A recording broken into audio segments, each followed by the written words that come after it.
नमस्कार, मैं हूं मृत्युंजय कुमार झा। शाम के 5:30 बज चुके हैं और अगले आधे घंटे तक आपके सवालों का सबसे बड़ा मंच तैयार है।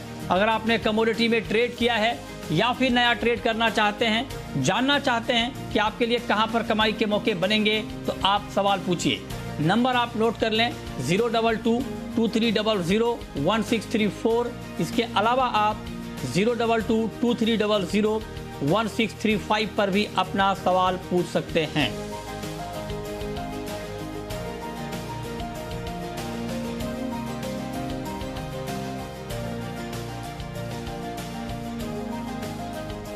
और चलिए, हमारे साथ आज मेहमानों का एक बड़ा पैनल जुड़ा है। हमारे साथ हैं सुधाकर देसाई, प्रेसिडेंट हैं Indian vegetable oil producers association के, और साथ ही इमामी एग्रोटेक के सीईओ हैं। सिराज हुसैन साहब हैं, farmer agriculture secretary. Bhavik Patel हैं, ट्रेड बुल्स के, और साथ ही तरुण सत्संगी हैं, तरुणसत्संगी.com के। आप सभी का बहुत बहुत स्वागत है। और बुलेटिन की शुरुआत एक महत्वपूर्ण खबर के साथ। किसानों के लिए अच्छी खबर आई है कि खरीफ फसलों की एमएसपी न्यूनतम समर्थन मूल्य बढ़ाने का ऐलान सरकार ने कर दिया है। आज की कैबिनेट की बैठक में यह फैसला हो गया है।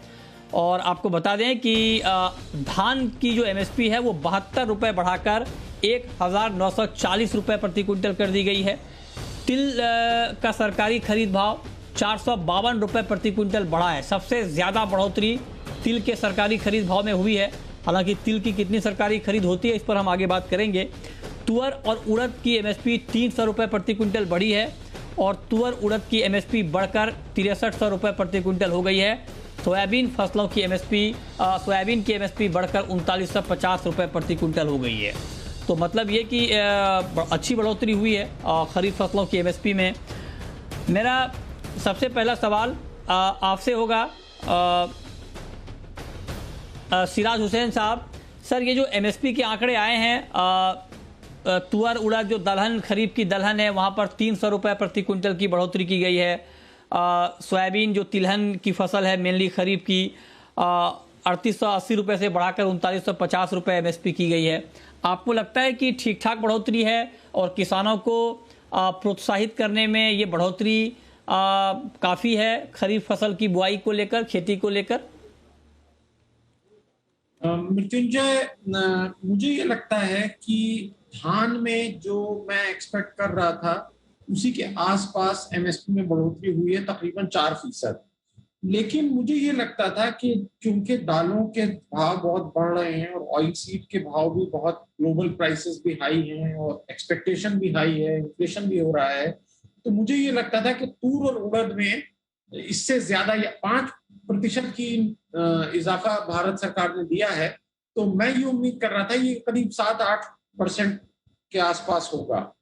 तो मुझे लगता है कि तूर और उड़द में हम जितना एक्सपेक्ट कर रहे थे उससे कम है। इसी तरीके से सोयाबीन में भी मुझे लगता है कि हालांकि सोयाबीन के भाव तो बहुत ऊंचे चल रहे हैं, मार्केट रेट बहुत ऊंचे हैं, एमएसपी तो उससे बहुत कम है, लेकिन फिर भी एमएसपी से जो सिग्नल हम देना चाहते थे वो शायद नहीं दिया है। अच्छा, तो आप कह रहे हैं कि सोयाबीन की एमएसपी और बढ़नी थी, तुअर उड़द की एमएसपी में और बढ़ोतरी होनी थी। ठीक है, ये आपका पहला टेक। सुधाकर देसाई जी, तिलहन खास करके जो सोयाबीन की एमएसपी है वो बढ़ाकर, अभी सिराज जी ने भी इसका जिक्र किया कि 3950 रुपये की गई है, मतलब 70 रुपये प्रति क्विंटल की बढ़ोतरी हुई है। हालांकि सोयाबीन के दाम क्या बताएं कि तिलहन की खेती को बढ़ावा देने की दिशा में ये बढ़ोतरी ठीक है। हालांकि अभी के लिहाज से एमएसपी रेलिवेंट इसलिए नहीं है क्योंकि प्राइस बहुत ऊपर है, लेकिन फिर भी एक किसानों को जो सेंटिमेंटल इम्पैक्ट किसानों के ऊपर पड़ता है, क्या उसमें ये पर्याप्त बढ़ोतरी है? क्या आपका टेक क्या है? इसमें 3 इश्यूज है बेसिकली। ये तो टोकन इंक्रीज है because market is 80% higher than the MSP currently, so the farmer has got a very good prices last season, but in the next season, in the next मतलब November onwards, हमको ये देखना है कि international मील prices कहाँ रहेंगे, क्योंकि आज के दिन में India is completely outpriced in exports. So meal का एक्सपोर्ट्स अगर करना है तो एक तो इंटरनेशनल मील के प्राइसेस के ऊपर हमको देखना पड़ेगा। दूसरा यह है कि obviously global soybean oil prices क्या रहेंगे अक्टूबर नवंबर तक, उसके ऊपर भी डिपेंड करता है। तीसरा मेन पॉइंट है ये जो साल गया है जिसमें सोया मील का प्राइसेस बहुत बढ़ गया है इंडिया में, जिसका साइड इफेक्ट पड़ा है अदर इंडस्ट्री में, जैसे फीड और एक्वा इंडस्ट्री में। तो हमको ये भी देखना है लर्निंग फ्रॉम दिस ईयर कि एक्सपोर्ट्स जो है ना, तो वो थोड़ा उसके ऊपर नज़र रख के जैसे 1 मिलियन टन ज़्यादा एक्सपोर्ट हो गया था जिसकी वजह से मील का प्रॉब्लम हो गया बैलेंस शीट में, तो उसको रोक लगा के थोड़ा एक्सपोर्ट्स को थोड़ा बहुत ज़्यादा थोड़ा कंट्रोल करके इस एमएसपी के ऊपर तो मैं सोचता हूँ कि प्राइसेस तो बहुत ऊपर तो रहेंगे ही। सिमिलरली रेपसीड प्राइसेस भी आज के दिन में करीब 70% एमएसपी के ऊपर चल रहा है। हाँ हाँ, राइट राइट, बिल्कुल बिल्कुल, मस्टर्ड के दाम भी एमएसपी से बहुत ऊपर हैं। सिराज जी, जो सबसे ज़्यादा बढ़ोतरी की गई है सर वो तिल की एमएसपी में की गई है, सीसम सीड जिसको हम कहते हैं, 452 रुपये प्रति क्विंटल की बढ़ोतरी की गई है। आप तो सर एग्रीकल्चर सेक्रेटरी रहे हैं, कितनी खरीद हम कर पाते हैं सर एमएसपी पर तिल की? कुछ अगर पुराना आंकड़ा भी हमें अगर आप बता पाएँ कि तिल की कितनी अहमियत है, सरकारी खरीद में कितना हिस्सा है? तिल की जो प्रोक्योरमेंट एमएसपी पे होता है वो तो नेग्लिजिबल है। मुझे नहीं याद पड़ता कि हमने कुछ बहुत सफिशिएंट क्वांटिटी में तिल खरीदा हो, क्योंकि बहुत छोटा सा प्रोडक्शन है। बुंदेलखंड वगैरह में तिल की अच्छी फसल होती है, लेकिन बुंदेलखंड रीजन में प्रोक्योरमेंट सस्ता सही नहीं होने की वजह से कुछ बहुत अट्रैक्टिव किसानों के लिए ये नहीं रहा। रेन है, इस वजह से भी कुछ प्रोडक्टिविटी वगैरह भी बहुत हाई नहीं है। लेकिन इस साल क्योंकि सारे ऑयल सीड के प्राइसेस ऊंचे रहने की संभावना है, इसलिए कुछ बहुत मैटर ये नहीं करेगा। लेकिन ये बात सही है कि तिल एक बहुत अच्छा ऑयल सीड है और हमें उसको एनकरेज करना चाहिए, तो ये एक अच्छा कदम है। जी सर, मैं अब आपसे एक चीज़ पूछना चाहता हूँ सिराज सर, कि आप तो एग्रीकल्चर इकोनॉमी को भी बखूबी समझते हैं। अभी दो चैलेंजेस सरकार के सामने हैं प्राइस के फ्रंट पर। एक तो तिलहन की कीमतें, तेलों की कीमतें बहुत बढ़ गई हैं, खाने के तेल की कीमतें बढ़ गई हैं बहुत ज़्यादा, इसको लेकर लगातार बैठकें भी हुई हैं। हालांकि सरकार को लगता है कि दालों की कीमतें भी बढ़ी हैं, उसको लेकर के भी फैसले हुए। हालांकि दालों के दाम उतने नहीं बढ़े हैं जितने कि तेलों के दाम बढ़े हैं, खाने के तेल के बढ़े हैं। तो आप जरा बताएं कि एमएसपी में बढ़ोतरी और महंगाई को मैनेज करना, ये दोनों काम एक साथ कैसे हो सकता है? इसके लिए क्या फॉर्मूला निकालना चाहिए? क्योंकि हो सकता है कि सोयाबीन की एमएसपी में जो बात आप लोग कह रहे हैं, ज़्यादा बढ़ोतरी इसलिए भी नहीं हुई हो क्योंकि दाम बहुत ज़्यादा है, और अगर और बढ़ोतरी होती तो दाम और बढ़ने का खतरा होता। तो दोनों को सर कैसे मैनेज किया जाए, एमएसपी, महंगाई? कि जो डोमेस्टिक प्राइसेस में एडिबल ऑयल्स के इन्फ्लेशन आ रहा है वो ग्लोबल फैक्टर्स की वजह से आ रहा है, क्योंकि ग्लोबल प्राइसेस बहुत ज्यादा बढ़े हैं और हम तकरीबन 60% एडिबल ऑयल इंपोर्ट करते हैं। और मैं तो आज एक चीज और सोच रहा था कि ये प्राइस इंक्रीज है जब बहुत बड़ी तादाद में अनऑर्गेनाइज सेक्टर में लोगों की इनकम कम हुई है, तो हो सकता है कि उनका एडिबल ऑयल का कंजम्पशन कम हुआ हो। अगर वो इनकम उनकी अपनी जगह बरकरार होती तो मुझे ऐसा लगता है कि इसमें शायद प्राइस राइज और ज्यादा हुआ होता। अब आपका सवाल ये है कि कैसे बैलेंस किया जाए, तो ये कोई बहुत आसान काम नहीं है। गवर्नमेंट को जाहिर है कि गेहूं और धान का प्रोडक्शन कम करके ऑयल सीड और पल्सेस का प्रोडक्शन बढ़ाने के लिए एक मिशन चलाना होगा।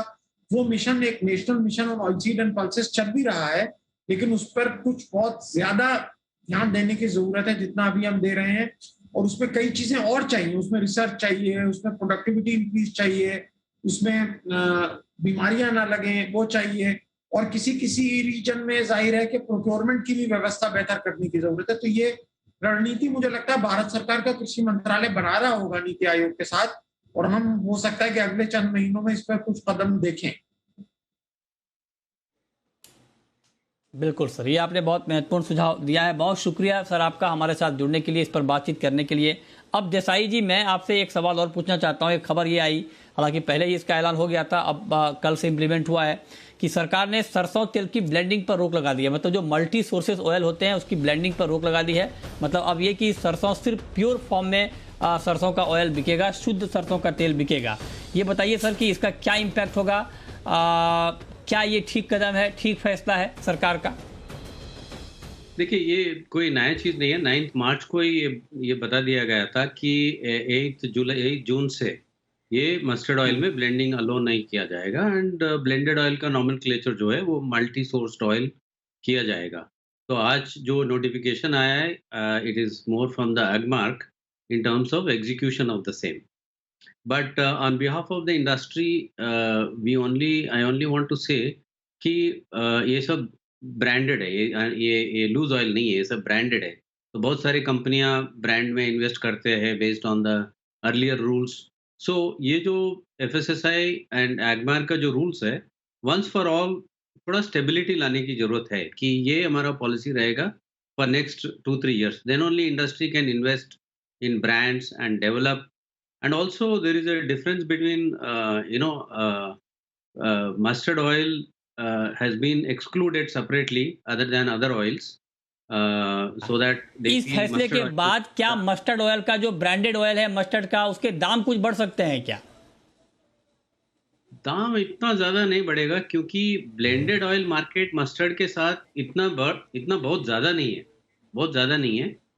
मतलब अच्छा। है, कुछ ब्रांड्स जरूर अच्छा। है, बट इसका ऑयल प्राइसेस के ऊपर इतना इमीडिएट थोड़ा बहुत पड़ सकता है, 5%, 4-5%, बट इतना ज्यादा इम्पैक्ट नहीं आएगा। हाँ जी। अच्छा, तो आप कहें थोड़ा बहुत बढ़ सकता है, ज़्यादा नहीं। अब मैं एक सवाल आपसे और पूछना चाहता हूं कि तेल की कीमतों को लेकर लगातार बैठकें भी हुई, लगातार चर्चा हुई, क्या करना चाहिए। हालांकि अब तक कोई फैसला इसको लेकर उस तरह से नहीं आया है। हालांकि कुछ बातें हुई हैं ग्राउंड पे, जैसे पोर्ट पर क्लियरेंस वाली बात है, बाकी चीज़ें हैं, दाम भी कुछ कम हुए हैं। क्या लगता है आपको अब कोई फैसला लेने की ज़रूरत है केंद्र सरकार की तरफ से, या आपको लगता है कि मार्केट अपने आप सेटल हो जाएगा, दाम कम हो जाएंगे? संक्षेप में जवाब दें इसका। इसमें एक थर्ड एंगल मैं बोलना चाहता हूँ। देखिए, ये बात तो बहुत बार बात हुआ है कि ड्यूटी के बारे में होना चाहिए, नहीं होना चाहिए, अभी होना चाहिए कि पहले होना चाहिए था। तो ये बात जरूर बोला था हमने कि मिड तक, जून तक थोड़ा बहुत 10%, 15% मार्केट गिर सकता है, गिरा है। But compare to last year फिर भी प्राइसेस तो 80% ज्यादा तो आई है। लेकिन वो प्रॉब्लम नहीं है। हम ये ऑन बिहाफ ऑफ आईवीपीए ये बोलना चाहते हैं कि एक तो नंबर 1 पॉइंट, ये डेली का स्पेकुलेशन एंड रूमर्स, इसके वजह से बहुत ज्यादा वोलेटिलिटी हो गया है और उसके वजह से सप्लाई चेन अफेक्ट होता है, नंबर 1। ठीक है। नंबर 2, इंडस्ट्री प्रॉब्लम आएगा क्योंकि आज के दिन में इंडस्ट्री हाई प्राइसेस की वजह से 25-30% का सेल घटा हुआ है। Number 3, there is a rumour again, one more thing, कि टैरिफ 3 महीने में एक बार चेंज होगा। वो भी और वोलेटिलिटी को और बढ़ाएगा क्योंकि 3 महीने में एक बार, फिर उसके बारे में फिर स्पेकुलेशन बहुत ज्यादा चालू हो जाएगा कि डायरेक्शनली क्या चेंज होगा, जबकि टैरिफ चेंज हो या ड्यूटी चेंज हो, दोनों तो सेम ही है। सो इंडस्ट्री को हम चाहते हैं कि looking at MSP which we have discussed, looking at consumer price, there should be a stable declared policy for 6 months to 1 year। ये हम चाहते हैं on behalf of industry. Okay, ये बहुत महत्वपूर्ण सुझाव आपने दिए हैं। देखते हैं कि इसके ऊपर सरकार क्या अमल करती है। बहुत शुक्रिया मिस्टर देसाई आपका हमारे साथ जुड़ने के लिए। और फटाफट आपको एक मानसून की खबर बताते हैं, फिर हम आज के मार्केट की बात करेंगे। मानसून को लेकर अच्छी खबर यह है कि मानसून तेजी से आगे बढ़ रहा है, आगे भी मानसून की रफ्तार तेज रहने वाली है।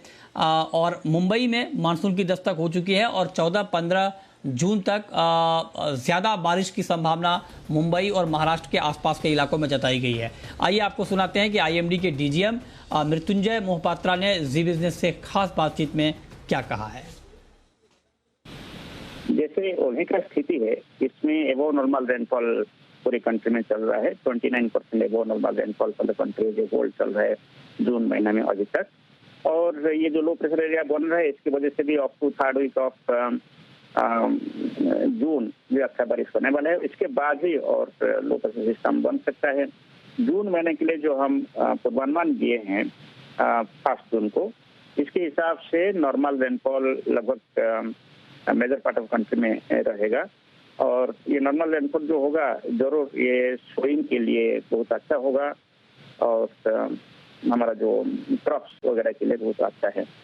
और पूरा सीजन का बात करें तो पूरा सीजन का भी हमारा जो पूर्वानुमान है कि नॉर्मल रेनफॉल रहेगा और specially quantitatively 101% of the total long period average इस बार बारिश होने का उम्मीद किया जा रहा है। जो जून महीना है, इसमें स्पेशली जो ईस्टर्न इंडिया पार्ट है और ईस्ट सेंट्रल पार्ट है, जैसे कि Orissa, Chhattisgarh, Madhya Pradesh, and adjoining areas of North Peninsula like Telangana, north Andhra Pradesh, Maharashtra, ये सभी एरिया में नॉर्मल से एवो नॉर्मल बारिश होने का हम उम्मीद कर रहे हैं। तो इसलिए ये अच्छी खबर है और खेती के लिए बहुत अच्छी होगा। चलिए, तो मानसून को लेकर अच्छी खबर। अब बात करते हैं आज के बाजार की, और पहला सवाल तरुण जी मेरा आपसे गोल्ड के ऊपर होगा। गोल्ड का मार्केट दबाव में है, शाम के कारोबार में क्या किया जाए गोल्ड में? हाय, गुड इवनिंग मृत्युंजय जी। हमने देखा रिसेंटली एक्टिविटी काफी सबड्यूड हुई है, एक रेंज में जा चुका है। स्पेसिफिकली अगर इवनिंग सेशन की बात करें, हमें लगता है कि 49,400 के ऊपर गोल्ड अगस्त के प्राइस सस्टेन नहीं करेंगे। आई थिंक 49,000 के आसपास सेलिंग करना चाहिए। मार्केट डायरेक्ट है, पॉसिबिलिटी है कि इवनिंग में 48,900 से 48,800 का प्राइस देखने को मिले। ठीक है, आपका व्यू सिल्वर के ऊपर क्या है भाविक जी? चांदी में किस तरह का ट्रेड आप देख रहे हैं, क्या करना चाहिए? गुड इवनिंग मृत्युंजय जी।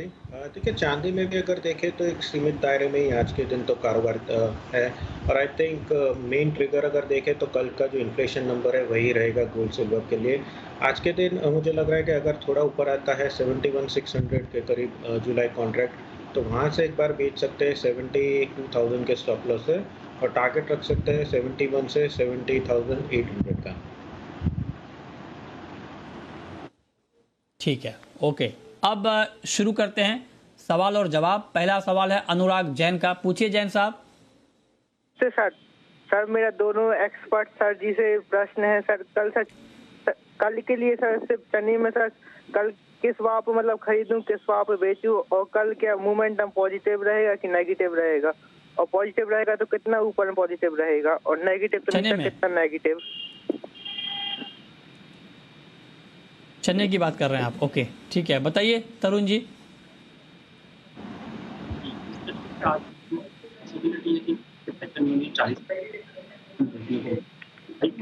कल मार्केट जो है चने का वीक रहे। अच्छा, ठीक है।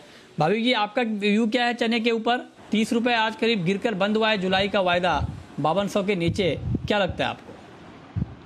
देखिए, चने में मुझे बेच के ही चलने का रिकमेंडेशन मैं करूँगा, क्योंकि अगर टेक्निकली भी देखो जुलाई कॉन्ट्रैक्ट तो 5150 का उसका सपोर्ट आ रहा है, और अगर वो ब्रेक करेगा तो मुझे लग रहा है कि और 100 रुपये नीचे जाएगा।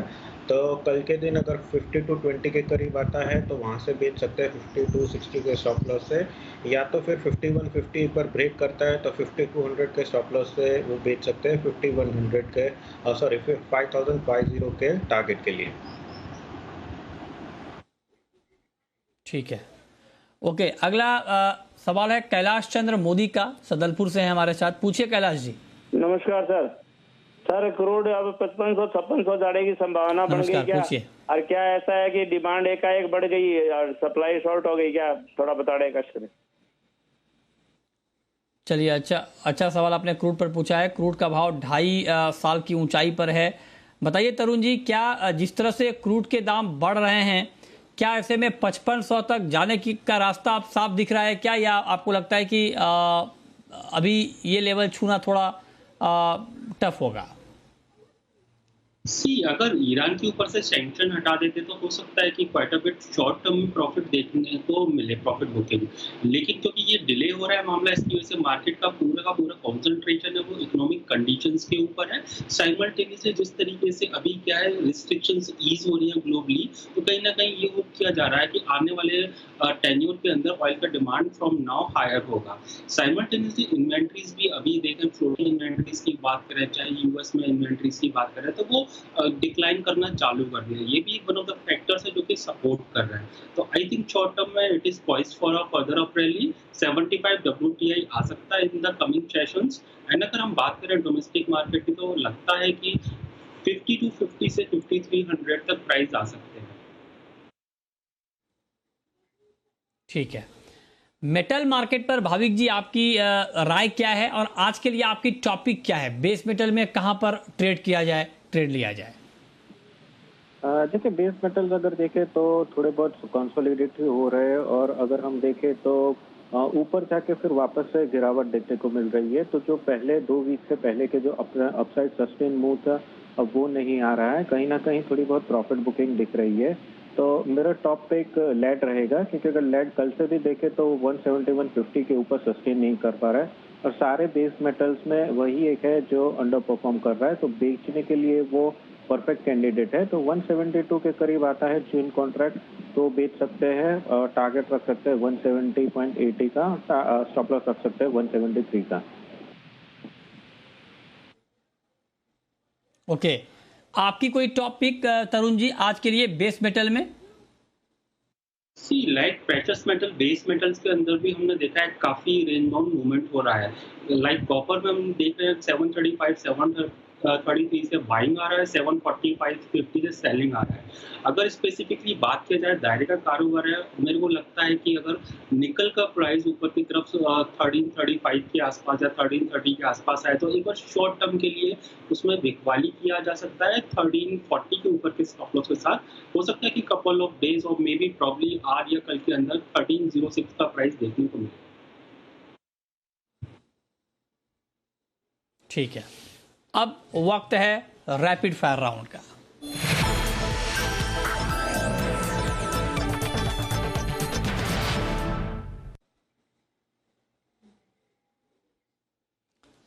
आपकी पहली कॉल भाविक जी। जी, लेड जून कॉन्ट्रैक्ट है वो मैं सेल के रिकमेंड करूंगा 171 पे। टारगेट रहेगा 169.50 का और स्टॉप लॉस रहेगा 172.20 का। आपकी call Tarun ji. Crude oil के अंदर हम काफी अच्छा मूवमेंट देख रहे हैं। WTI MCX crude June future को बाय किया जा सकता है on dips to 5065, stop loss रहेगा 5030 एंड 5180 मेरा टारगेट रहेगा हायर साइड पर। ठीक है, आपकी आखिरी कॉल भाविक जी। जी, एल्यूमिनियम जून कॉन्ट्रैक्ट है वो मैं सेल के रिकमेंड करूंगा 190-180 के करीब। टारगेट रहेगा 190.50 का और स्टॉप लॉस रहेगा 193 का। ठीक है, बहुत शुक्रिया भाविक जी आपका, तरुण जी आपका, हमारे साथ जुड़ने के लिए, बताने के लिए कहां पर कमाई के मौके बनेंगे।